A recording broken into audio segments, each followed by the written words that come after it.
Many schools and districts invest themselves and their communities into developing a portrait of a graduate. As Battelle for Kids says, a portrait of a graduate serves as a North Star for system transformation and reflects the unique and shared vision of the entire community.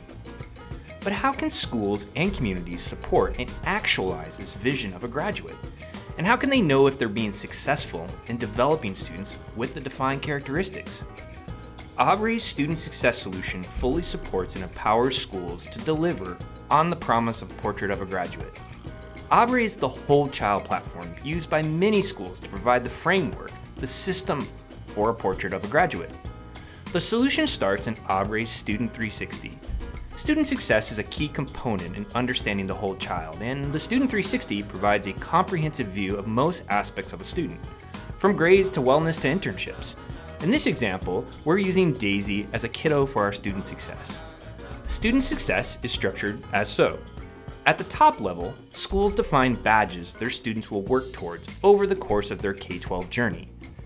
Badges are customized by a community. For example, Durango has defined Courageous Leader as one of their core badges. Essentially, badges are the core competencies a school or a district determines in the Portrait of a Graduate process. Badges, in turn, consist of skills. Skills are tied to standards, and standards can be academic, they can be wellness-based, they can even be defined by the school and the community. Badges and skills can be aligned to career outcomes. They can also be broken out by grade levels or grade level bands. So how do students show they're growing in those skills and badges? They submit portfolio artifacts.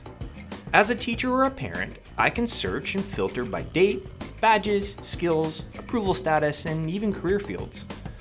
Creating artifacts in Abre is a simple process. In this case, Daisy would go to her profile and navigate to her portfolio. Her portfolio consists of an unlimited number of portfolio objects. Jumping into her Portrait of a Graduate object for her junior year, I see she's made this available to staff, students, families, and even the community. I see files she's attached to the object and any images or photos that she wants to include. Importantly, I see she's submitted a City Council presentation that's waiting to be reviewed. Going into the artifact, I see she's marked this as part of her student success, that is, an artifact for the Portrait of a Graduate, and has selected appropriate badges, skills, and skill fields. The evidence Daisy submitted is the presentation she gave to the council. I watched the presentation, and then have the opportunity to give feedback. If and when I approve the artifact, Abre calculates the approval into her growth towards student success. So to recap, the school defines badges and skills that match their competencies in Portrait of a Graduate. Daisy submits evidence towards achieving those competencies. A school teacher, mentor, or staff member approves the evidence, and Daisy has a running record and plan towards achieving the goals of the Portrait of a Graduate. If you'd like to learn more about how Abre can support your Portrait of a Graduate initiative, we'd love to talk. Visit us at abre.com.